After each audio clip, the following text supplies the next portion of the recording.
Hi, I'm Zibby Owens, the creator and host of the award-winning podcast that you're listening to right now. Thank you so much, called Moms Don't Have Time to Read Books. It is a daily podcast, 365 days a year, and each day we talk to an author about all of the things related to their career, their book, their life, and more in 30 minutes or less, because who has time? I am now an author myself, although I wasn't when I started this podcast, and you can get my new memoir, Bookends, a memoir of love, loss, and literature, wherever books are sold starting July 1st, and my children's book, Princess Charming. You can learn more about me at zibbyowens.com, but really you're here to learn more about the authors, and that is what we're going to do. Also, be sure to check out all the other podcasts in the Zcast Podcast Network. You can learn more at zcastnetwork.com and definitely check out those shows as well. Marcy Dermansky is the author of Hurricane Girl, a novel.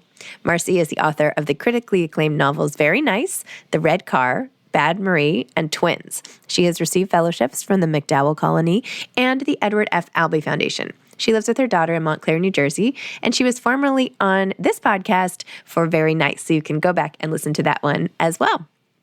Welcome, Marcy. Thank you so much for coming on Moms Don't Have Time to Read Books to discuss Hurricane Girl. Thanks, Zibby. I'm so happy to be here. Yeah. You're here. We're here. I'm here. Spirit. We're all happy. It's perfect. Yeah. As you know, when I finished reading this book in the middle of the night because I could not put it down, I posted about it right away because I was like, oh my gosh, and I wasn't expecting the ending. And the whole thing was like such a wonder. I felt like I had just watched this totally gripping movie and left the theater and like wanting to like find people around me to talk to. Luckily, I got some on Instagram, but anyway. It was so exciting to read it. I'm always so thrilled. Like when people have such a reaction to my books, it's like, oh my God, this is amazing. So thank you too. Sure. No, of course. It was great. Okay. Why don't you tell listeners what Hurricane Girl is about? Oh my gosh, I had to prepare this. Hurricane Girl is about a woman who kind of is at a crossroads in her life. She's only 32 years old and she really impulsively buys a beach house on foreclosure, moves there, eats turkey sandwiches, goes swimming in the ocean, and a week later, a hurricane blows it down. And boom, she's got to replan her whole life.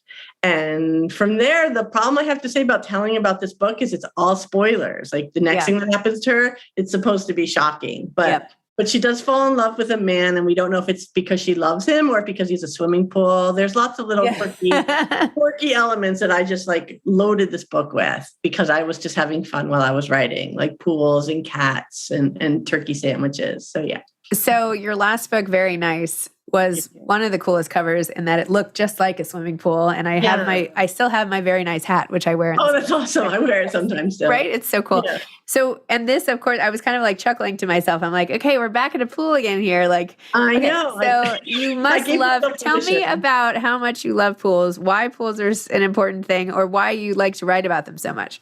I'll just tell you one thing. There's a writer that I love, Japanese writer Haruki Murakami. And there's actually like a Haruki Murakami bingo game because it's like drink if he puts in somebody drinking whiskey, drink if somebody is listening to jazz. It's just like he repeats himself constantly. And as I write more and more books, I find myself just repeating certain elements like swimming pools and sandwiches. And I have sea lions in 2 books. And I just thought, well, if he can do it, I can do it. And I don't know if that really works, but it worked for me.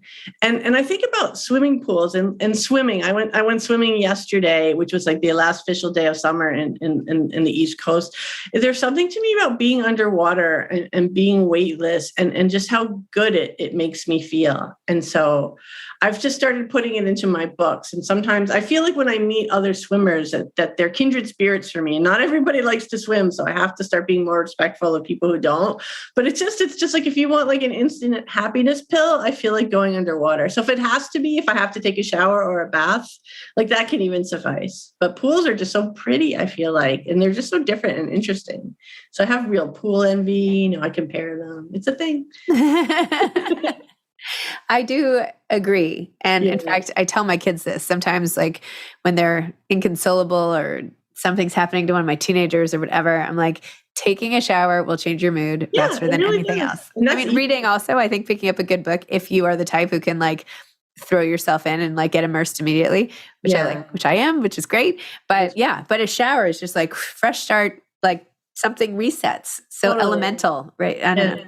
I like rainy. So where do you swim? Where do I swim? Well, unfortunately, right now, I think I don't have anywhere to swim because it turned fall. I mean, I just swim like I have friends, I have pools. I belong to a public pool in Montclair, New Jersey, which is where I live. And I'm pretty happy with things not fancy. I have fancy friends with fancy pools. I put them into my books. I love the ocean.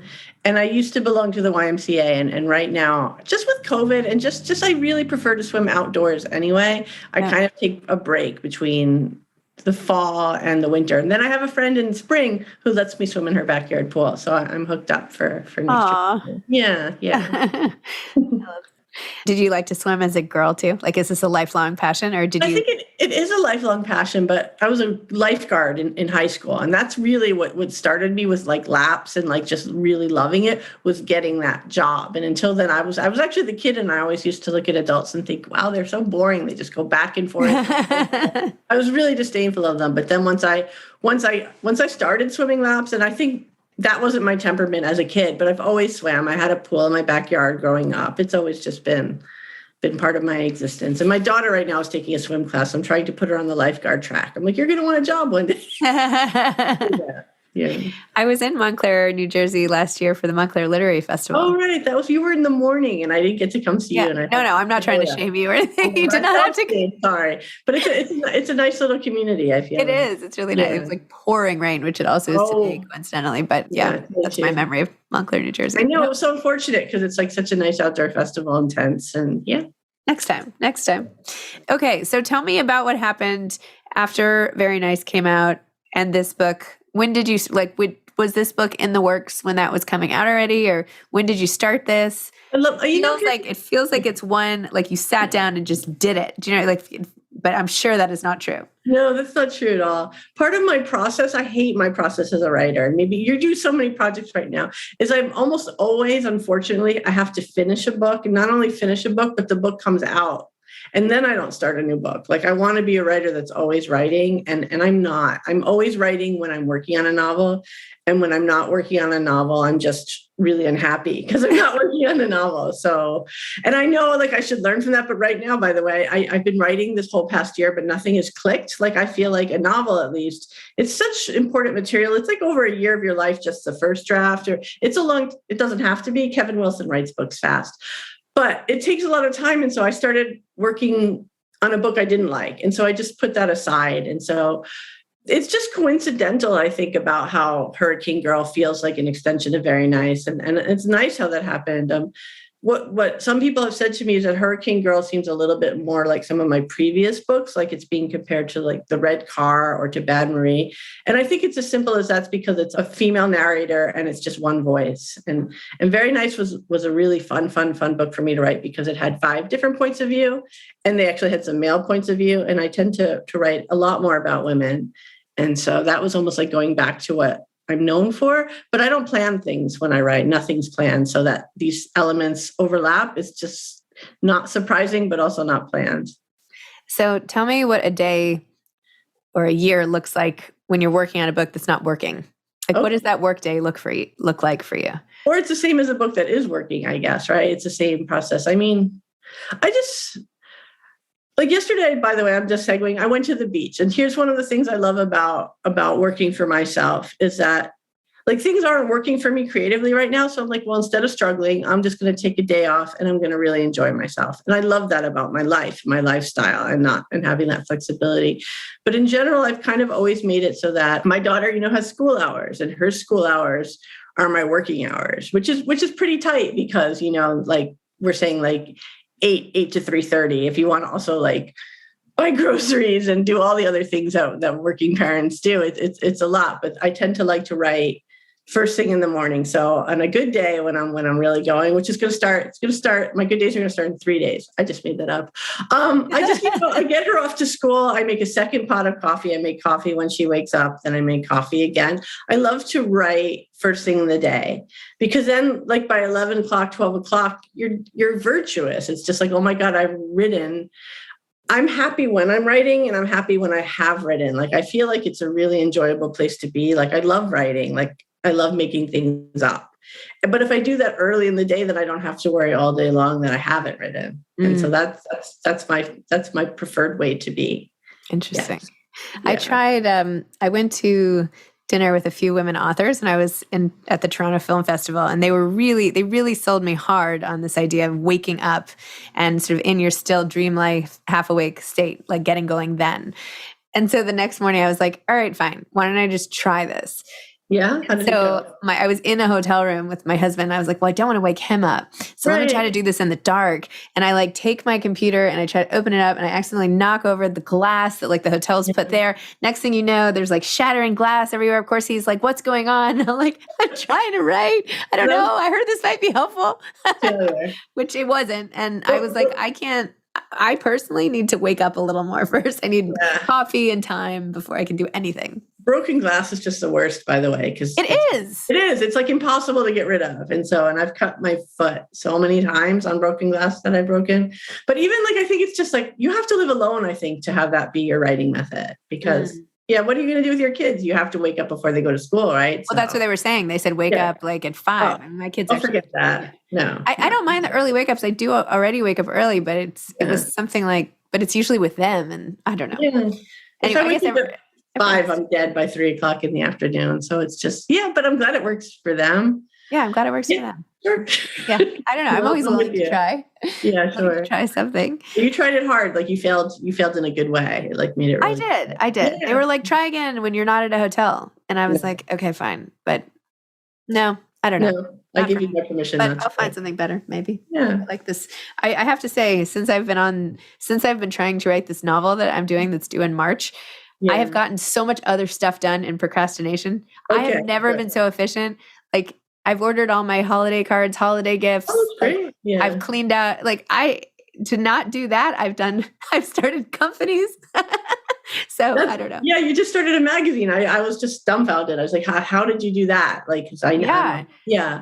I feel like novels. You have to write for us. I would love to write for you, honestly. Please do. That would be amazing. That's exciting. See, a new opportunity. There you go. Novels, by the way, I think the best thing to do when I'm in a novel is it's easier for me not to procrastinate when I'm really in a project, because rather than buy things and clean up, what I like to do is I like to open the file and go backwards. I like to go back and read what I've done the day before or even the week before, because it's always easy to fix things and then it's easy to move forward. But I feel like with a novel, I'm never starting on the blank page. And so, I mean, I used to write short stories and now everything I do just goes longer, but that's one of the great things. I mean, to me, it's like heartbreaking to finish a novel, because then I'm like, oh, now what do I do?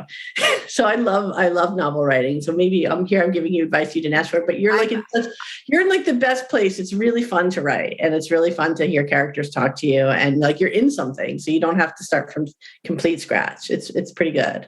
That's true. Yeah. Okay. I like that. Oh, good. I'm glad. All right. No, I like the way I like it. It's almost like, it's like envisioning that every time I work in it, I'm like opening the gate to another playground. No, you're already in the playground. You totally are. Yeah. All right. Well, thank you for that. Sure. I don't know why we're talking about this and not your book, but that's okay. I mean, yeah. It's fun. Like writing like this book, by the way, I'll talk about, you didn't ask. It's like, I never know when something's going to happen until it happens. And so in this book, going back to the plot that I did describe adequately, like the writer writes, I wanted to make a book about somebody that wasn't a writer, and I failed because she writes screenplays. So, but I'm like, this is different because she's a screenplay writer. Enough. It counts. So different. Yeah. And so I have her write horror films. And so here's the good thing is once you put a detail in a book, then you have it. And so I didn't have anything planned, but once I knew that she was writing horror films, it just became so fun that all of a sudden I'm like, oh, this feels like a horror movie in my book. And that wasn't planned. But once I knew that was there, like I had it. Like there's a moment where Allison walks back into a house that she shouldn't walk back into. And rereading it, I felt like the audience saying, no, don't go in there. Don't go in there. Yes. And that's what happens in a horror film. And so once you put something in a book, you get to use it again. And I enjoy that. And so this is the first work I ever did that had a horror element in it. And so I liked that very much. And I like surprising myself. So once I had horror in it, I took it pretty far, I feel like. Yeah. Yeah. Yeah. I don't want horror to scare people away because I never read horror. No. But it's like I don't know, domestic terror. I don't know. There's a better word for it. Right. Anyway, it's great. It's really, It's But it's funny too. also, I feel like it's also really interesting about what it's like to be in a relationship and also what it's like to be in a relationship with your adult mom, right? Yeah. Coming home again when you're older, what is that like? Seeing your mom age as Allison does, like what does that do to you? Mourning the loss of her own father and like having to retread some of those steps, and I mean that's all really relatable for so many people.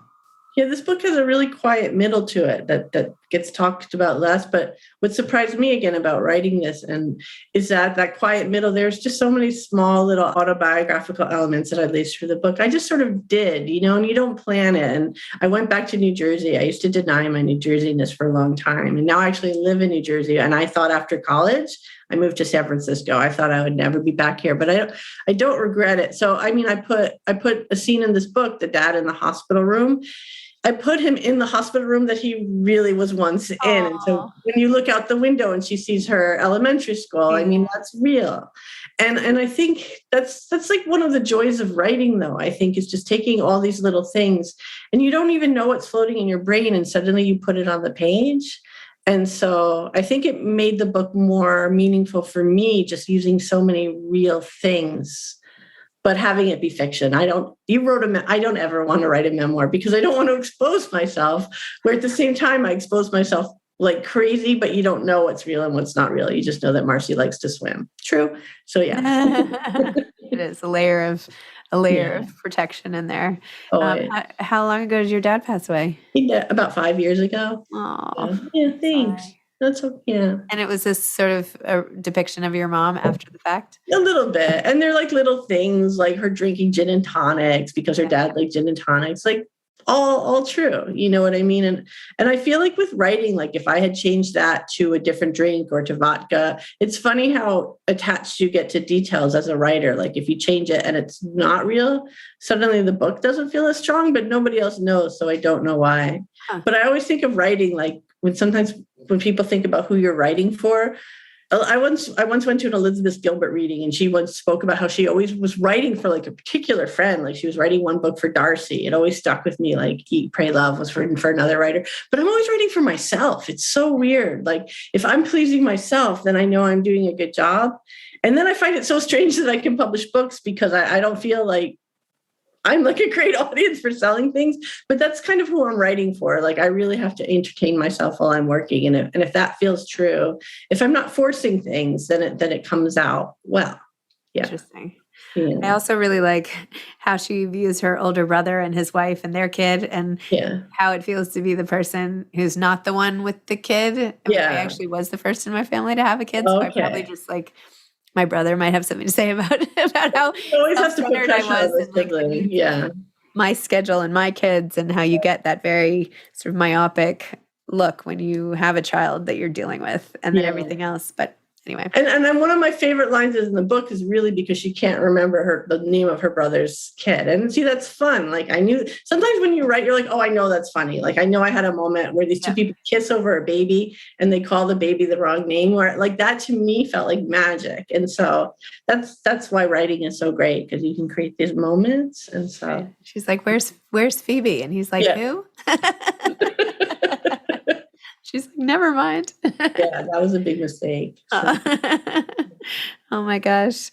Well, this is great. This is like the whole thing. I mean, I love this cover. Tell me about the cover. Was this the cover? Well, by the way, because you praised the other cover, so I thought that was really nice. Is that I was lucky to have the same designer, and her name is Janet Hansen, and so she made both books, and she's so good. Like I think she's just a real artist, and so I think this cover can just be interpreted like a lot of different ways. It actually got, not that it matters, that the galley, it was like more of like a pastel color blend, and it came out a little bit darker. And I liked the pastel better. It was more like candy. Did you? Oh, okay. Yeah. And I shouldn't admit that on Zibby because a lot of people listen to you, but there you nobody heard. Nobody heard. It's fine. It's fine because it works this way too. But I kind of think the sun is like a bleeding sun, and you know what I mean? And I feel like the blue is the ocean. And I feel like for an abstract image that it really captures the book. And so I loved I don't want to have input when a cover is being designed, but I just love what she does. And this wasn't the first cover that she made. And the other cover was a little bit darker and more jarring. And